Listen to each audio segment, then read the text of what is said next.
Thanksgiving.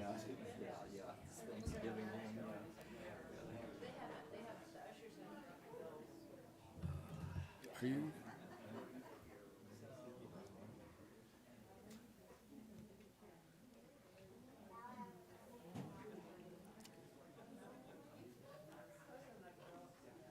You ready?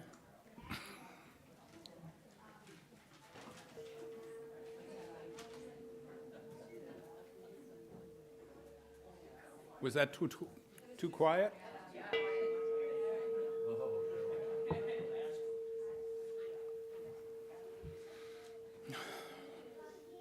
Good morning, all. Welcome to the Unitarian Church of Lincoln. My name is Charlie Ahern. I'm a worship associate. I hate to disappoint you, I'm not actually the minister.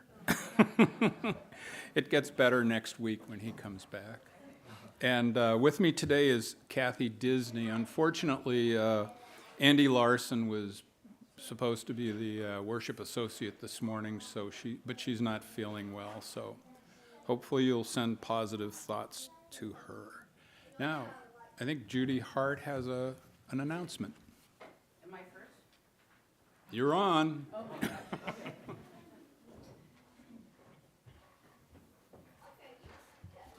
Before Chris Sayer, what? Anyway, it goes back a while. Hi, everybody. I'm Judy Hart. I am the president of our church's board of trustees. It's great to see you all here today. My job is to give you an update on where we are on the budget process. We just finished our pledge drive. So first, I want to thank our pledge team, our finance team, our treasurers, and our staff for documenting the budget requests and pledges over these last months. If you've participated on any of these teams, will you just please stand so we can recognize you? Stand up. Come on, Judy Kelly. Yeah, anybody else was on that pledge team? Let's give them a round of applause.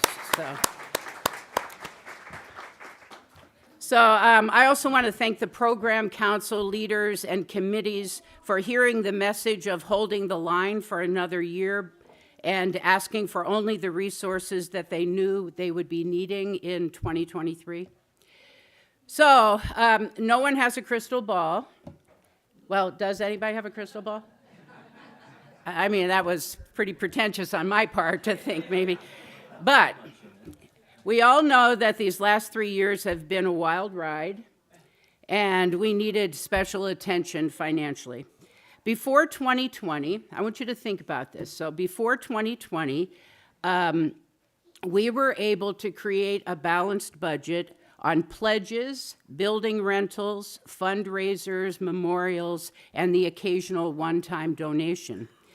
But starting in 2020, which was the beginning of the pandemic, the unknown years, we needed to add a post-pledge drive one-time donation request to close the gap between income and expenses. That request was needed again last year, and I'm here to say that it will be needed again for next year's budget also. So here are the numbers. And if you've already pledged and responded to the pledge drive, thank you so much. It's because of the people that have already responded that we can share these numbers. So we've received pledges for about $371,000, right? I don't have a slide, but just to reassure you, all these numbers will be written down in the Tuesday e-blast. So if you say, oh my God, I don't know what she's talking about, you'll see it written down this week. So we've received $371,000 in pledges. This includes 37 pledge units that have reached out to the office and communicated their desire to increase their pledge. It includes 16 units who have either decreased their pledge, moved, left the church, or died. Then we have 33 pledge units that are staying the same, and they've called up the office to say, we're able to pledge next year what we pledged this year. This leaves us with 104 pledge units that we are assuming will be rolling over their same pledge from last year. I'd like to take the assumption out of it and say, if you're one of those 104 pledge units, can you just check in with the office, just call Jean or Wendy up and say, this is what I'm able to do next year? I think it really helps. Now, the hard numbers. That was pretty wonderful. That's a wonderful number, the pledge drive. Our estimated income for 2023 is about $425,000. $425,000, right? But our estimated expenses are about $520,000. This means we have an almost $100,000 gap between income and expenses at this moment on paper.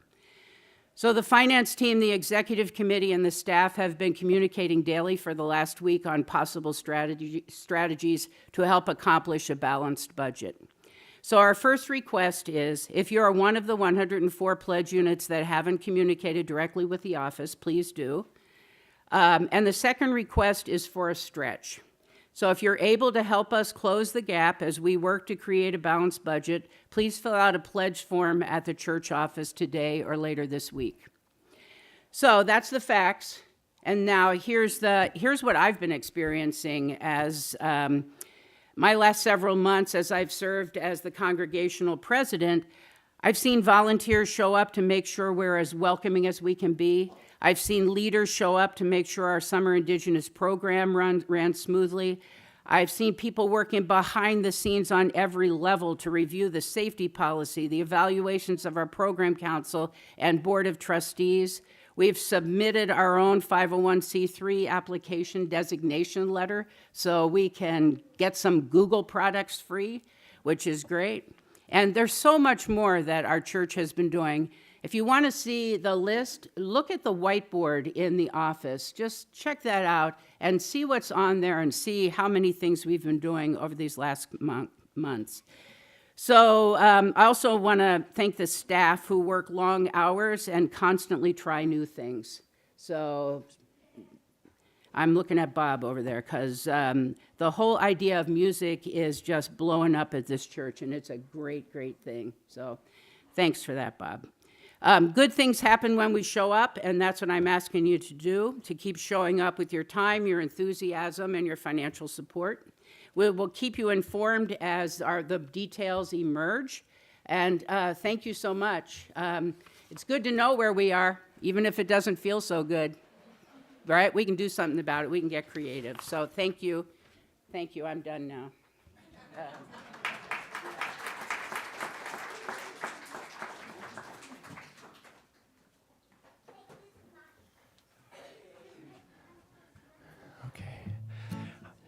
I'm going to revisit a few old musical friends today. And this first one I worked up for my 50th high school reunion this year. God. And I actually showed up. I hadn't showed up. And a little Harry Chapin never hurt anybody. And it goes like this.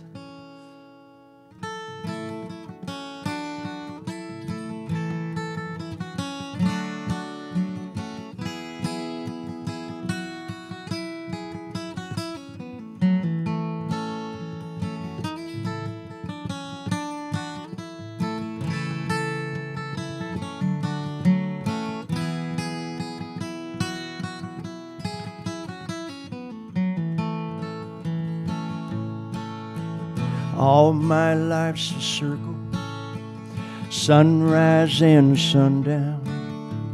Moon rose through the nighttime till the daybreak comes around. All my life's a circle, and still I wonder why. Seasons spinning round again, and the years keep rolling by. Seems like I've been here before, I can't remember when. I get this funny feeling we'll be together again. No straight lines make up my life, all my roads have bends. No clear-cut beginnings, so far no dead ends. Help me sing. All my life's a circle, sunrise and sundown. Moon rose through the nighttime till the daybreak comes around. All my life's a circle, still I wonder why. Seasons spinning round again, and the years keep rolling by.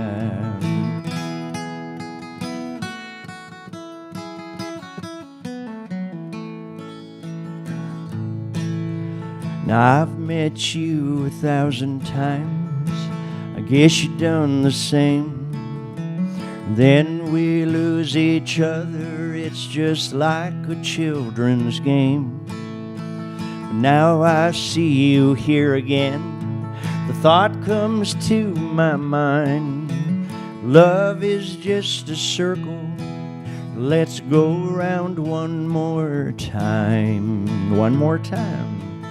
All my life's a circle, sunrise and sundown. Moon rose through the nighttime till the daybreak comes around. All my life's a circle, and still I wonder why. Seasons spinning round again, and the years keep rolling by. Seasons spinning round again, and the years keep rolling by.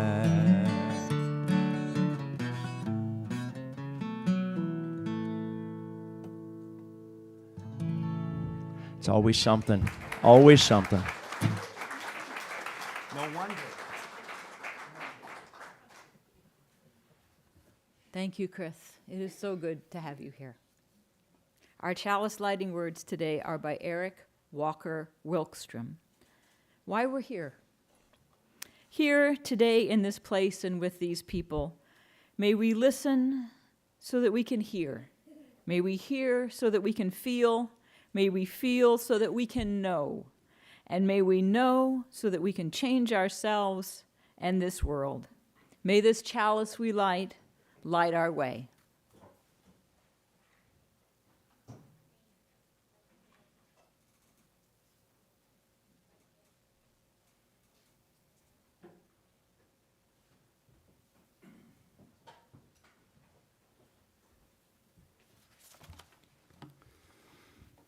Welcome again to the Unitarian Church of Lincoln on this Sunday morning.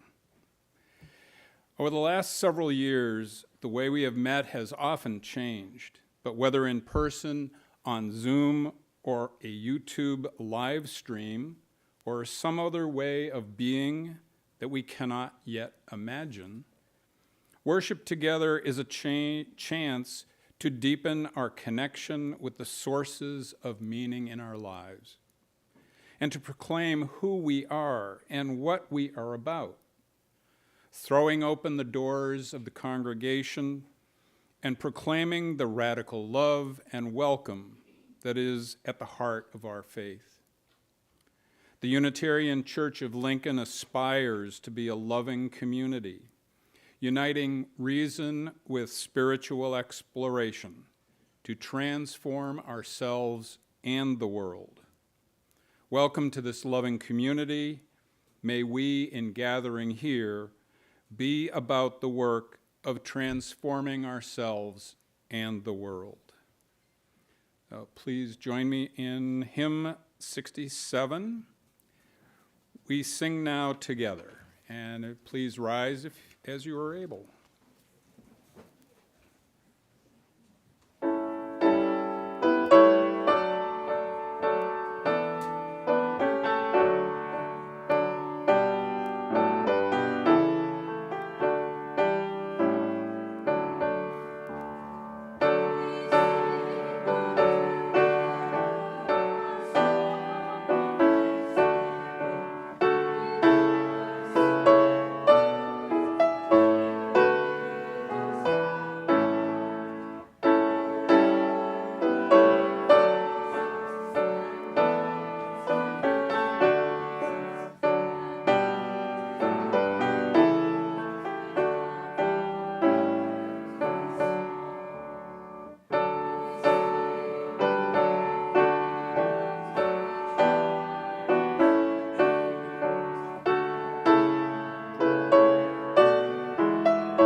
And now Chelsea has the story for all ages.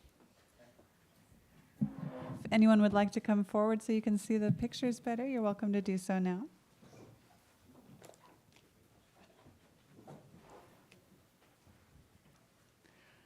Our story today is called Little Tree by Lauren Long.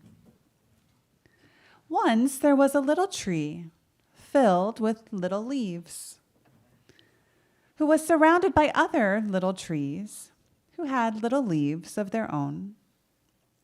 In the heat of long summer days, Little Tree's leaves kept him cool. The squirrels would climb up on his branches to play. The mourning dove landed in him and sang her fluty song. The little tree was sure to grow up big and strong. Autumn arrived and cool winds filled the air. The wind tickled the little tree as it passed through his branches and ruffled his leaves. The air grew cold, and the leaves on all of the trees changed color, becoming yellow, red, and orange. And then one by one, the trees began to drop their leaves, but not Little Tree. He just hugged his leaves tight. "Hello, Little Tree," said a squirrel. You're supposed to drop your leaves now?" But Little Tree was unsure. What would he do without his leaves? Winter came. "What are you doing with leaves still on you?" asked the doe. And Little Tree just hugged his leaves tight. Springtime arrived, and the little forest burst into life again. The other trees grew bright new leaves, and the squirrels played in their branches. Little Tree could hear the mourning dove singing her fluty song. The seasons continued to come and go. "Little Tree," quacked a duckling, "your leaves are brown. Are you feeling sick?" A fox said, "Little Tree, it's autumn. It's time for you to drop your leaves. You can do it. Ready? 1, 2. But Little Tree just hugged his leaves tight. And all around the forest grew and grew. One summer, Little Tree could no longer feel the sunlight. The squirrels played high above on the broad, tall trees, and the mourning dove sang so far away that he could hardly hear their fluty song. Esme says, "Just drop your leaves."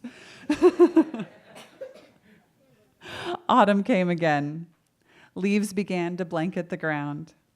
Little Tree looked up at the other trees, at their branches reaching high into the sky, and he remembered when the trees had all been his size.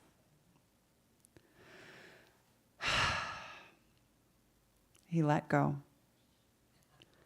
As his last leaf floated to the ground, for the first time, Little Tree felt the harsh cold of winter. But in time, something happened. Once, there was a little tree. And that is the end of our story. So, the children can now head back to their classes.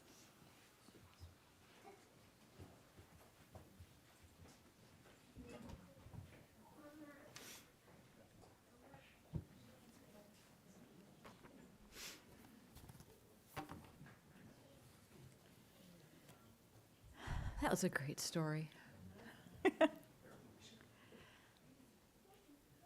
"We need one another," says George Odell, "when we would accomplish some great purpose and cannot do it alone. We need one another when we are in despair, in temptation, and need to be recalled to our best selves again. We need one another when we are in trouble and afraid, when we mourn and would be comforted. We need one another in the hour of success, when we look for someone to share our triumphs. We need one another in the hour of defeat, when with encouragement we might endure and stand again. All our lives we are in need, and others are in need of us. A central part of our service is the time we join together as a community to mark the moments of our lives. We share with one another our joys, our sorrows, the events that mark the journeys of our lives. Our joys are shared and magnified. We are comforted in our sorrows. At this time, I invite you to speak into this shared space or type into the chat your name or the name of another you wish to be remembered in sorrow. I will repeat the name spoken aloud here for those in the live stream, and I will read from the chat the names that are written there. There is always some delay, so we will allow time for that so everyone can have their voice heard. Please speak into this space or into the chat anyone you would like to have remembered in sorrow or concern. Dana and Craig.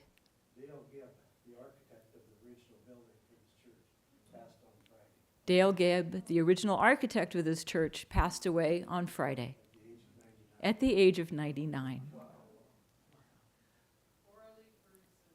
Orly Ferguson.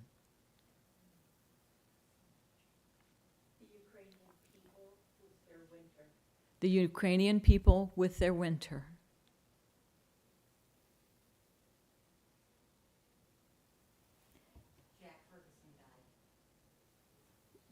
Our longtime member, Jack Ferguson, died this last week.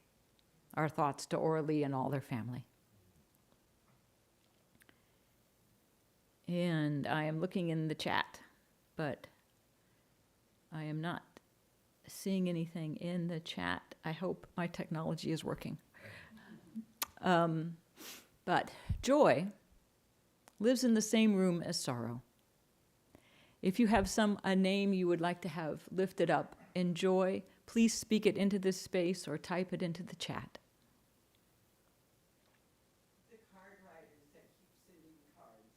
The card writers of this church who keep sending cards to people.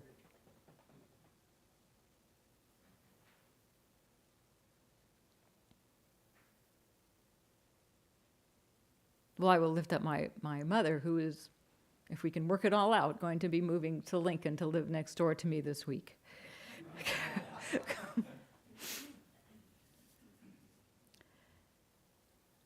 Not all names can be spoken, not all thoughts can be shared.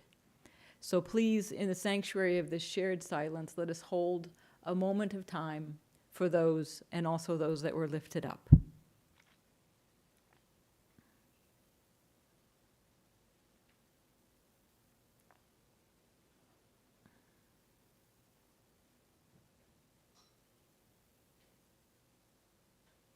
Thank you for your presence. Our next hymn is number 348 in the great hymnal, Guide My Feet. Please rise in body or in spirit.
I just need to catch a couple things up that didn't get spoken. Karen Hafer has a joy for Leona Brazil, providing a beautiful pulpit decoration this morning. And the office has provided a clarification. Member Jack Ferguson passed away November 2nd, 2022. The family asks for no phone calls at this time. You may express condolences at Betheris Mazer and Love Funeral Home. Thank you.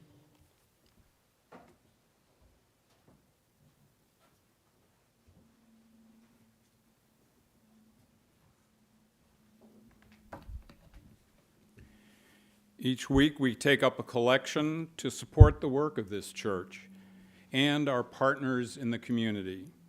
We do this because just as we all grow from our participation in this community, we all give back through our time, our talent, and our treasure.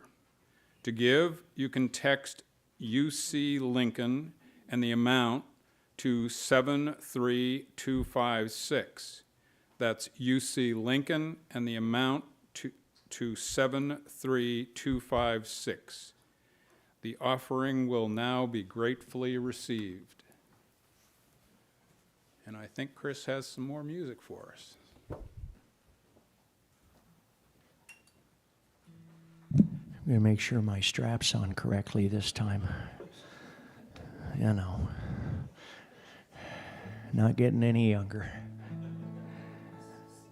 I kept thinking, why is that one string not sounding right? Oh, maybe you didn't notice. Anyway, this is a tune that just came out of me a couple years ago as we were finishing up our tomato harvest from the summer. And so I just attached a name to this little melody. It's called Summer's Last Harvest.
Our reading today is by John O'Donohue, and it is called For a New Beginning.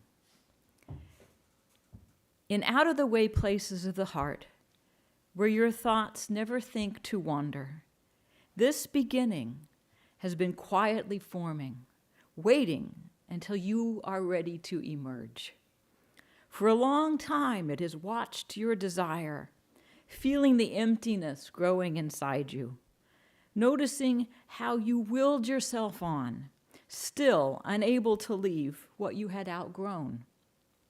It watched you play with the seduction of safety and the gray promises that sameness whispered, heard the waves of turmoil rise and relent, wondered, would you always live like this? Then the delight, when your courage kindled and out you stepped onto new ground, your eyes young again with energy and dream, a path of plenitude opening before you.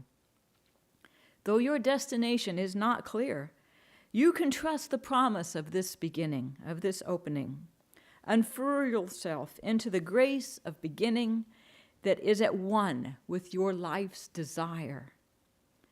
Awaken your spirit to adventure. Hold nothing back. Learn to find ease in risk. Soon you will be home in a new rhythm, for your soul senses the world that awaits you.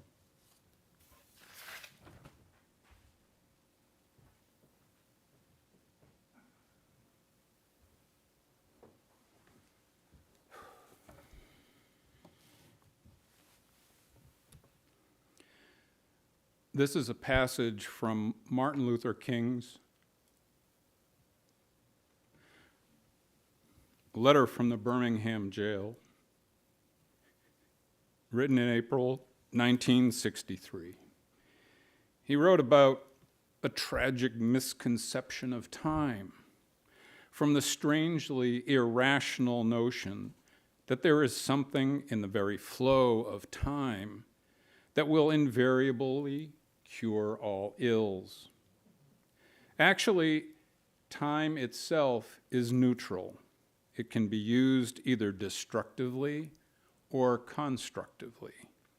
More and more I feel that people of ill will have used time much more effectively than have the people of goodwill. We will have to repent in this generation, not merely for the hateful words and actions of bad people, but for the appalling silence of good people. Human progress never rolls in on wheels of inevitability. It comes through tireless efforts of people willing to be co-workers. Without this hard work, time itself becomes an ally of the forces of social stagnation. We must use time creatively in the knowledge that the time is always right to do right. Now is the time to make real the promise of democracy and transform our pending national elegy into a creative psalm of brotherhood. Now is the time to lift our national policy from the quicksand of racial injustice to the solid rock of human dignity.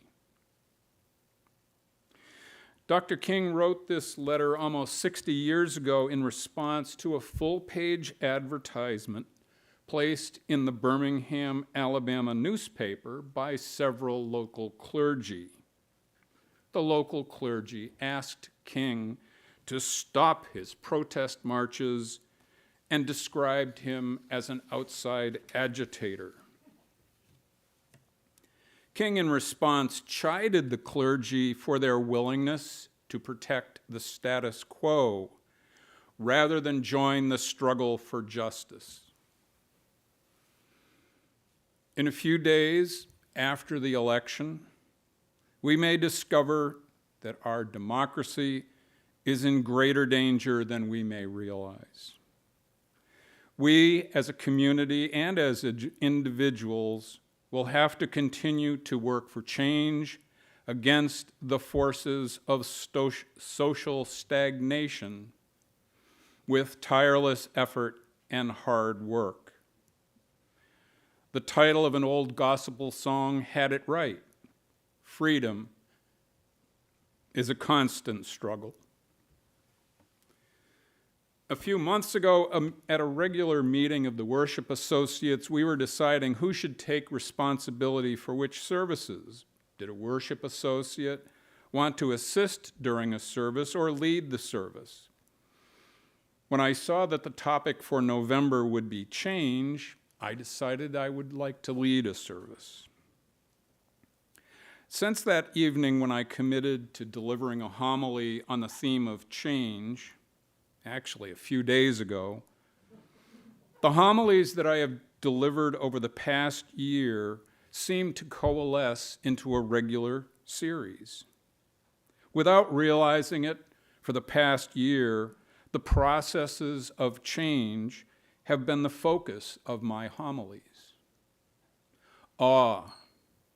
I've talked about experiencing something so far outside your prior understanding that you feel a sense of awe that causes you to question your perception of the world.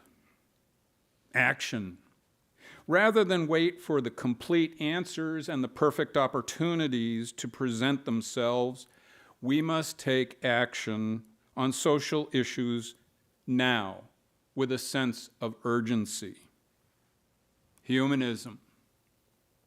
Humans guide themselves through life in community in the hope of a better future in life, in our real world, not after death, not in heaven.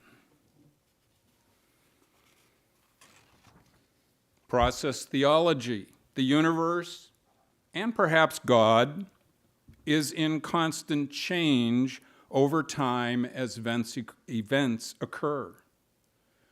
The universe has been evolving for 13 billion years and will continue to change for billions of years longer. Dr. King wrote, "Human progress never rolls in on wheels of inevitability. It comes through tireless effort." He believed that we could change the future through our own actions.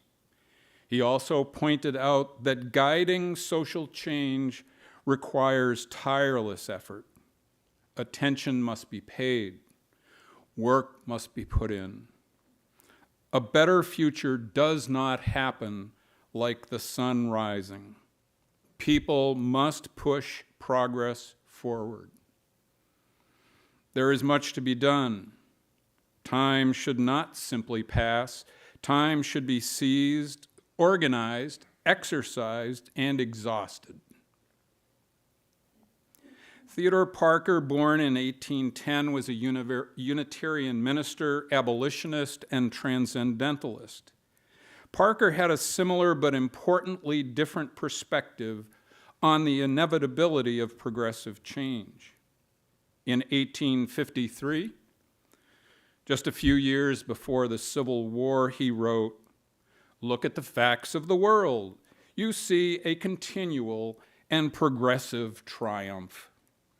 I do not pretend to understand the moral universe. The arc is a long one. My eye reaches little way. I cannot calculate the curve and complete the figure by the experience of sight. I can divine it by conscience. But from what I see, I am sure it bends towards justice." Now, I consider myself an optimist and would accept Parker's belief in the benevolent path of the universe, but Dr. King may have had a more realistic perspective.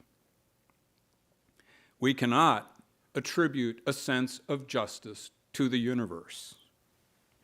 We cannot hope that someday the universe will do the right thing.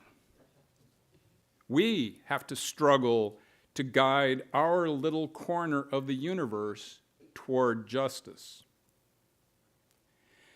However, we must also acknowledge large and powerful forces in the United States and around the world that staunchly oppose what we would call progress. Many Americans are anxious about the changes, the progress happening around them. They elected a president to stop change. And then when his re-election campaign failed, they attempted to overturn the consequences of that unacknowledged failure. I have thought about how to connect with people who may consider themselves conservatives, but who may appear to have abandoned both reality and the principles of conservatism. We exchange stories about relatives, friends, and neighbors who appear intent on resisting any kind of change and defending the status quo. Recently, most clearly, Supreme Court decisions have rolled back changes that many of us believed were solid legal precedents for the past 2 decades. Now, I grew up in a suburb of Boston, Massachusetts. I remember in the 1950s and the 1960s when the Catholic Church imposed its political power on the state. No same-sex marriages, no stores open on Sunday, no divorce, no contraceptives, no meat on Friday for school lunch, no legal abortion. Now that we have a conservative majority on the Supreme Court, we may find ourselves regressing back to the 50s and 60s. Today, the universe may not be inevitably bending toward justice.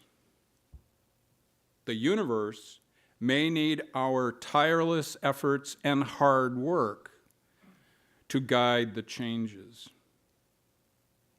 Recently, I participated in the first meeting of a social change effort here in Lancaster County, guided by the principles and practices developed by the Direct Action Research and Training Center, or DART.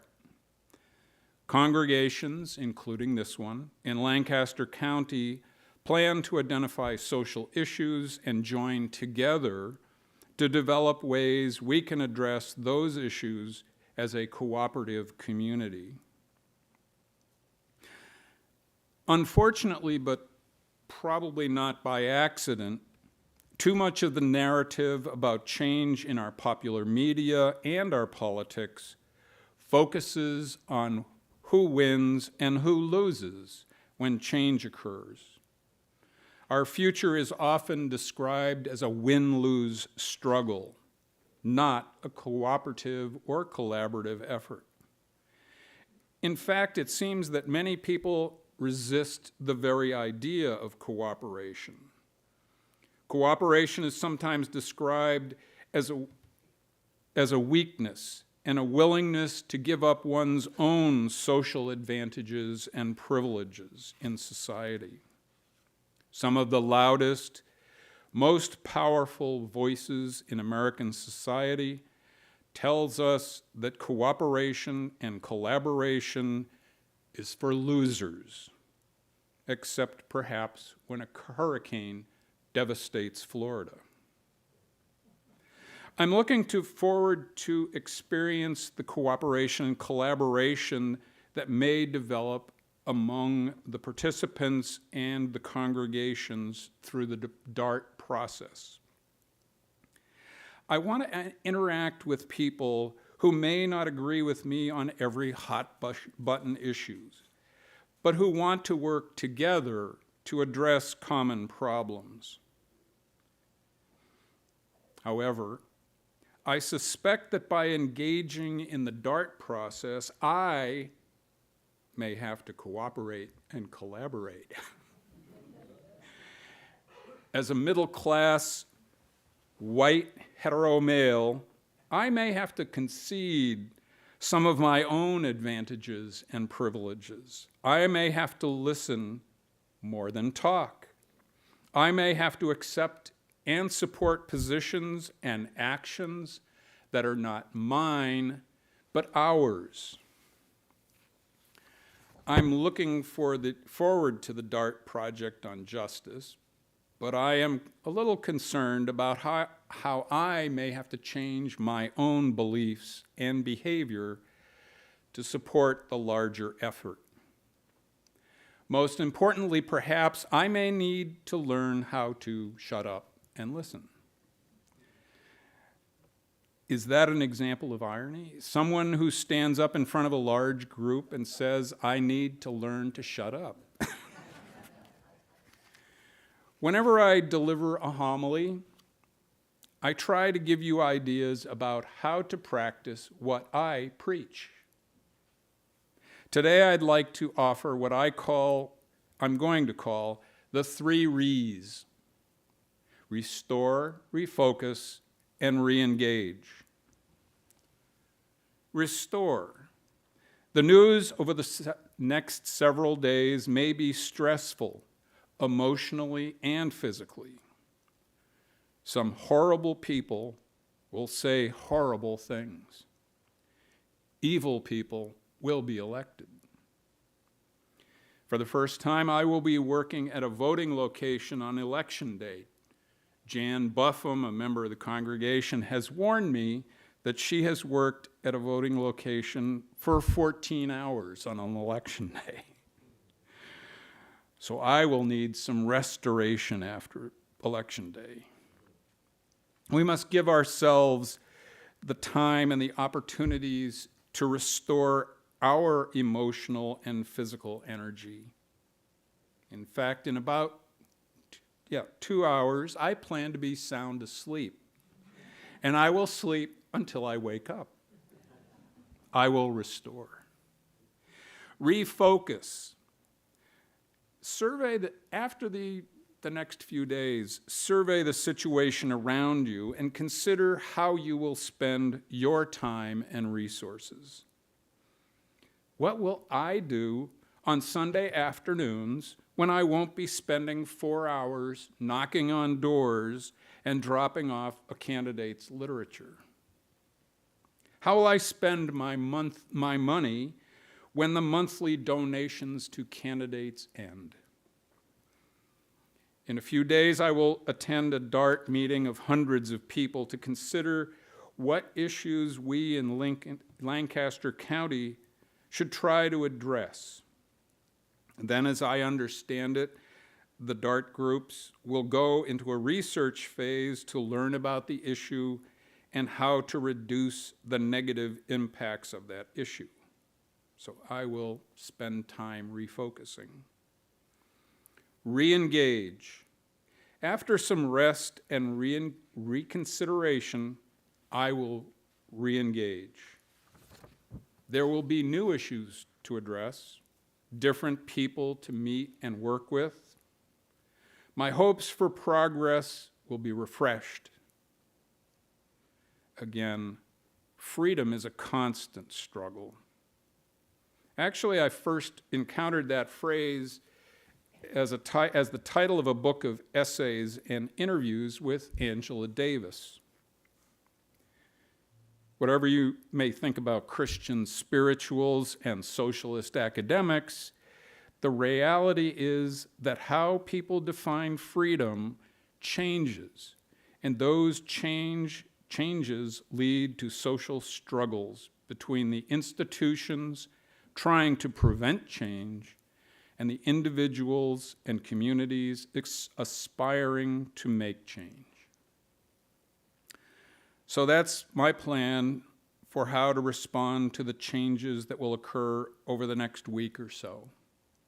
Restore, refocus, and then re-engage. So may be it for you, your family, your neighbors, and your community.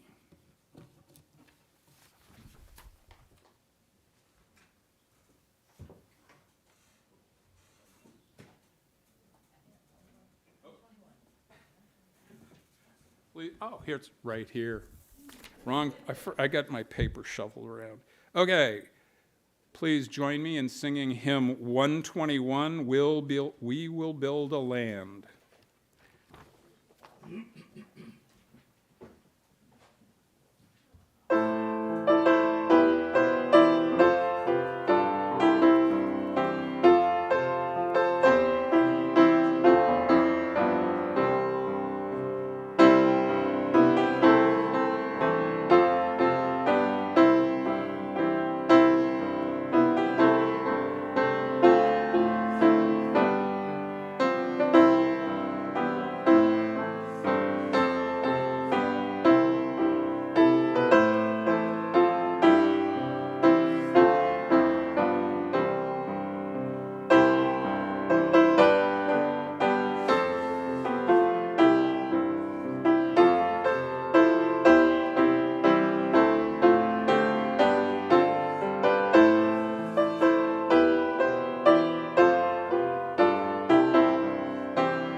Good morning.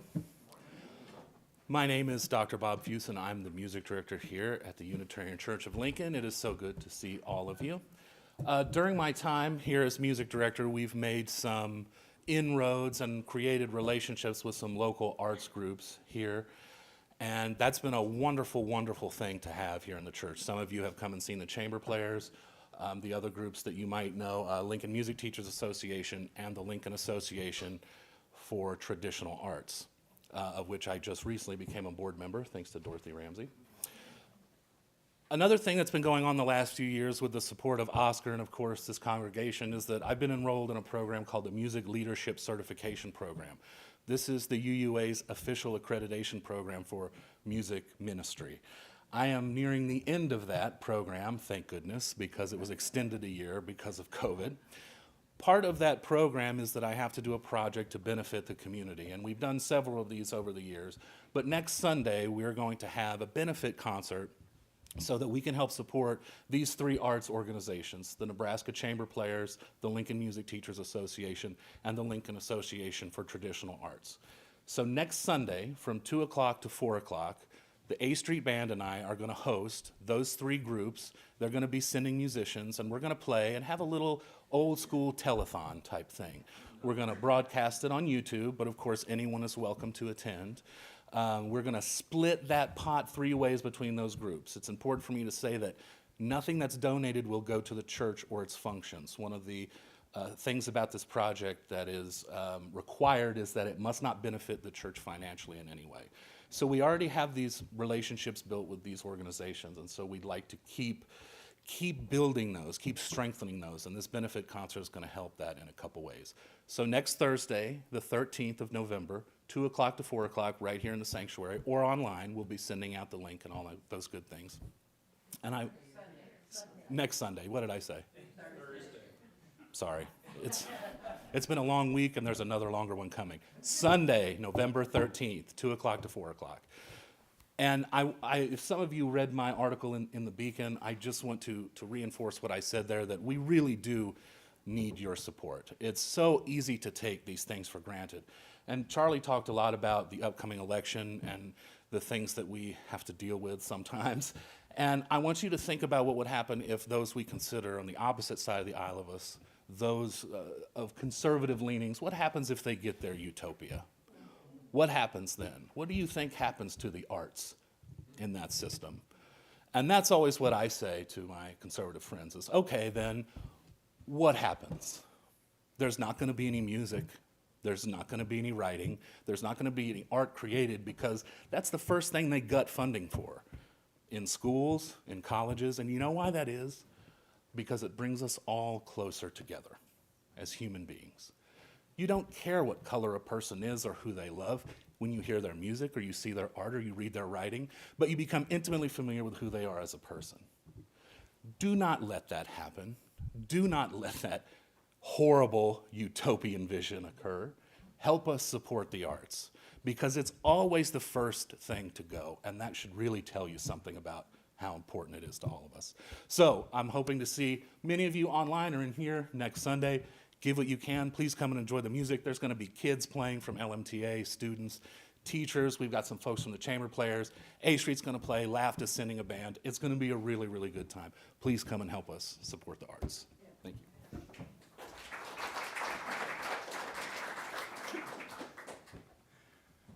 Yes, please. I'll be here. I'll be here. And I have to say, I was thinking about that, you know, the utopian horror or the dystopian horror.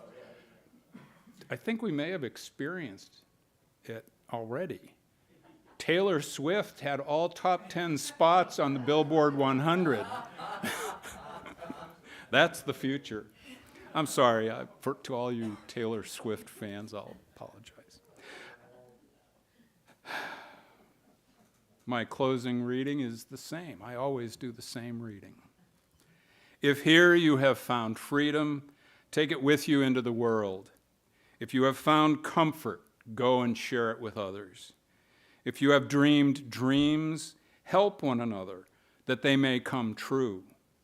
If you have known love, give some back to a bruised and hurting world. Go in peace. Thank you.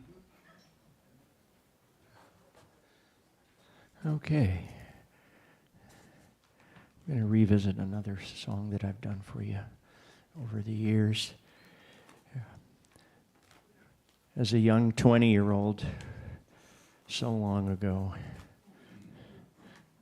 I moved to Boston, Massachusetts to become a folk singer and spent a year out there. And it was an experience that changed my life, and I got to hear so much great music. And I'm going to sing you a song from a guy I heard when I was out in Boston in 1974. Wow. Named Gordon Bach. And I think he's still alive. He doesn't perform, but he writes the most beautiful songs. And this is one I've done for you. And I just had to do it again. It's called Turning Towards the Morning. And I'm going to sing a verse I never sing, so I'm going to use the words a little here.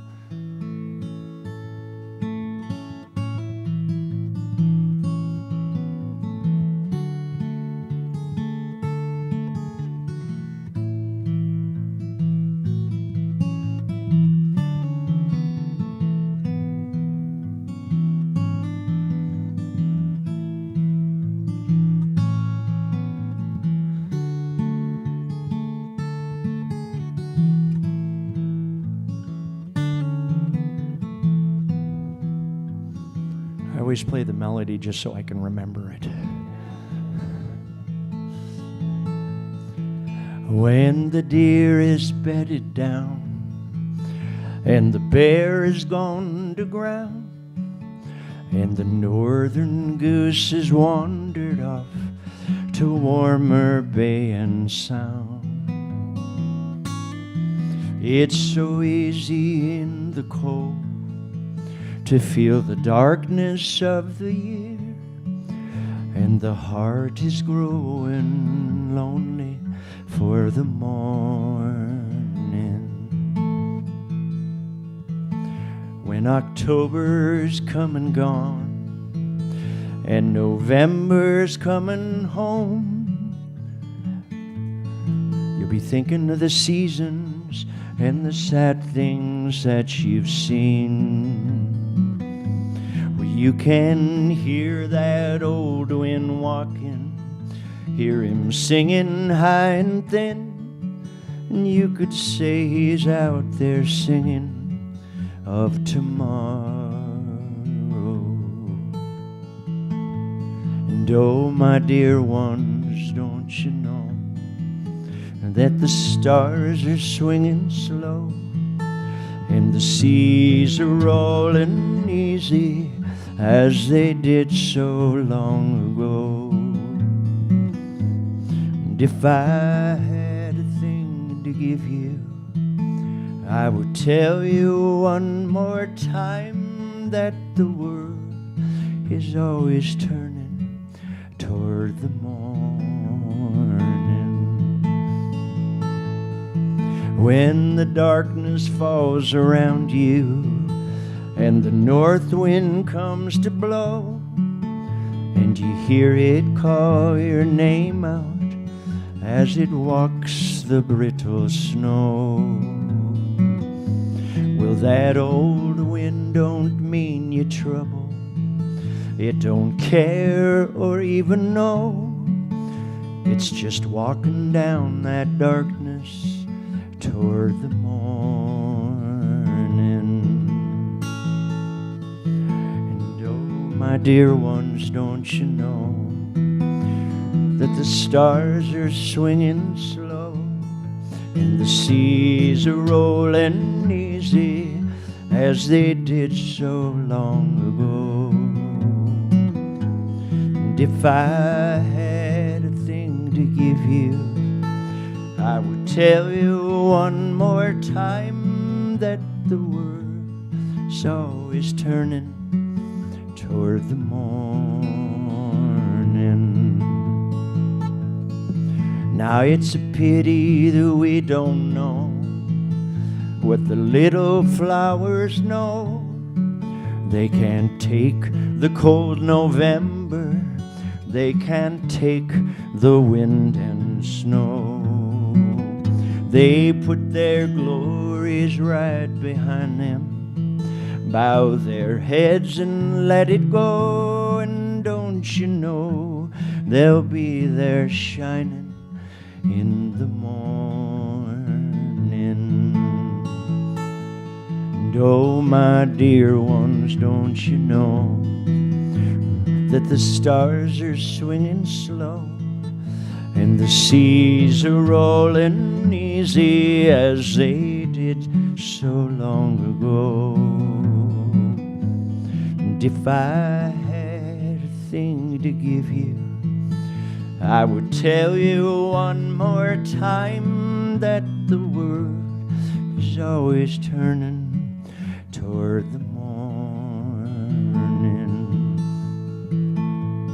And if I had a thing to give you, I would tell you one more time that the world is always turning toward the morning.